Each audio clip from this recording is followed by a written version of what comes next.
Ladies and gentlemen, K Kim here. Welcome to the daily update. Hope you guys had a good day trading today. Market is up. S&P is up about 0.6% there, as you can see. I think the small caps are up about close to 2%. Russell 2000. Small caps and the banks led the way today. I think banks are up about 1.3, 1.4. Dow is catching up. Nasdaq is lagging. Actually, Nasdaq was lagging. For today was the weakest link.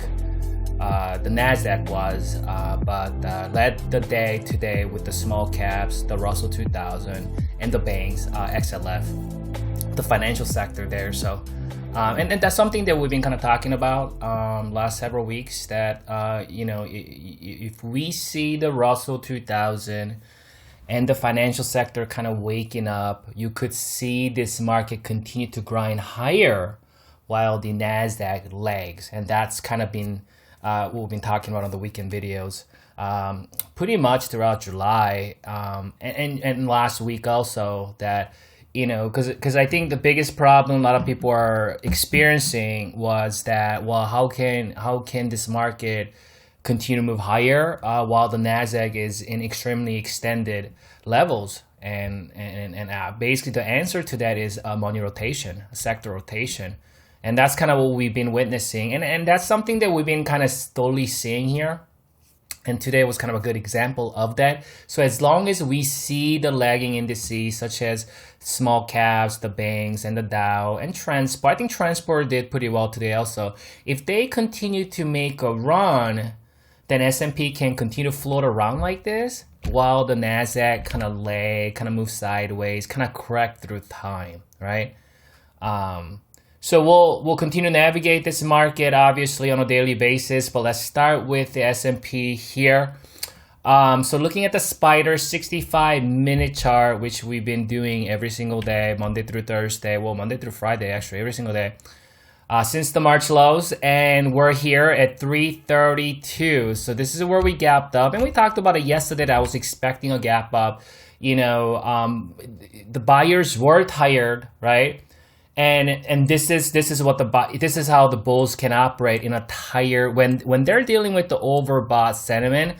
That's kind of what they do. We saw that push, right? That's when the buyers got tired, and what they do is just move sideways all day long, right?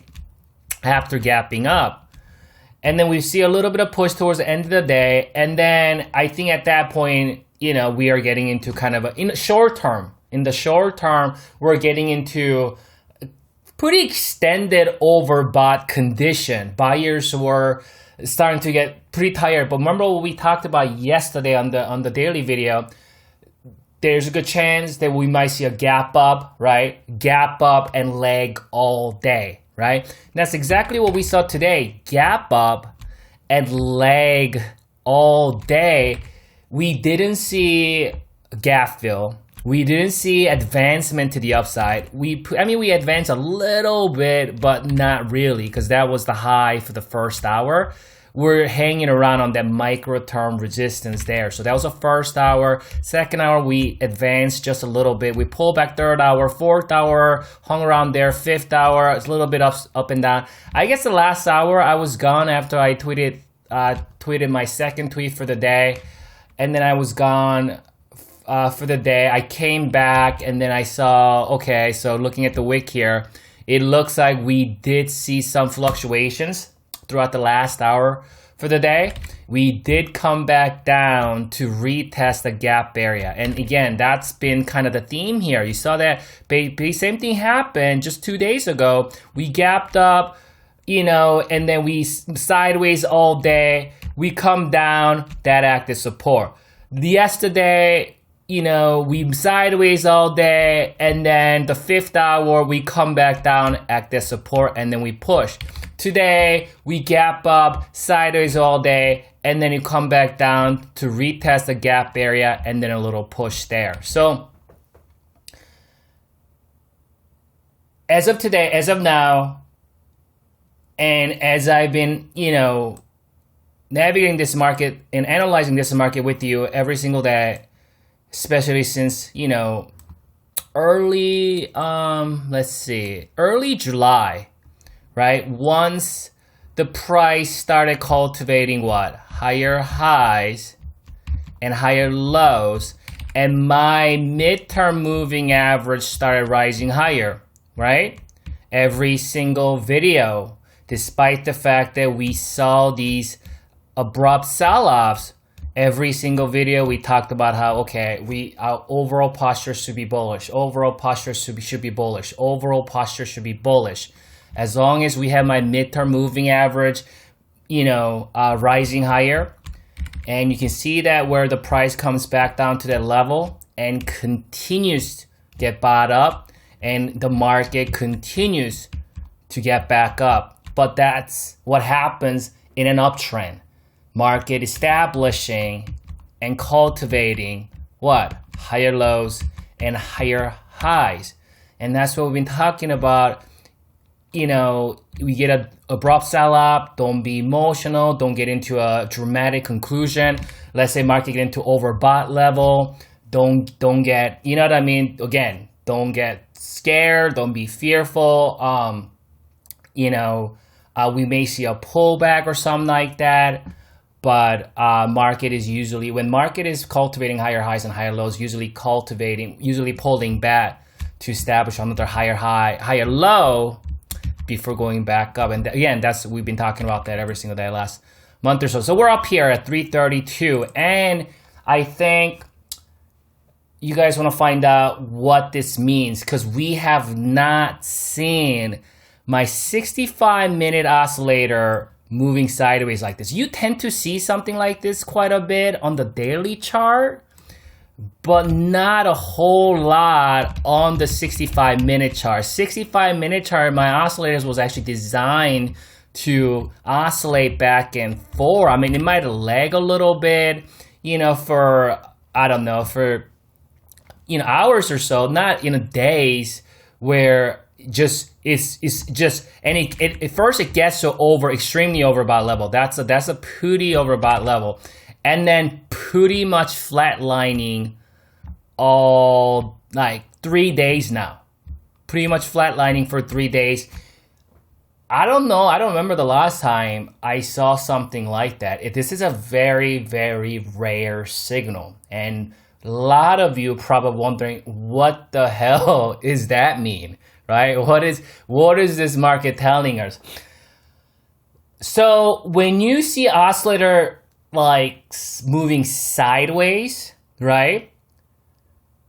First thing we have to understand is that's how bullish this market is. That's what this oscillator is telling us. It's buyers are very, very adamant, not making sure the price doesn't even see any kind of pullback. And there aren't any sellers. Sellers are gone. Buyers are tired, but they keep pushing. They push sideways, push sideways. That means we don't know how long. This could mean there's a chance we could continue in that. Sooner or later, this oscillator will see a reset. But what you have to understand is when you see the oscillator being pretty adamant to pull back, it could stay in this fashion. Who knows how long? Nobody knows. Sooner or later we'll pull back. But even when it does pull back, it might even oscillate back and forth like this. I've seen that happen a lot like that. It just stays at the top of its band, right? And it just oscillates back and forth. And a lot of times that starts with this.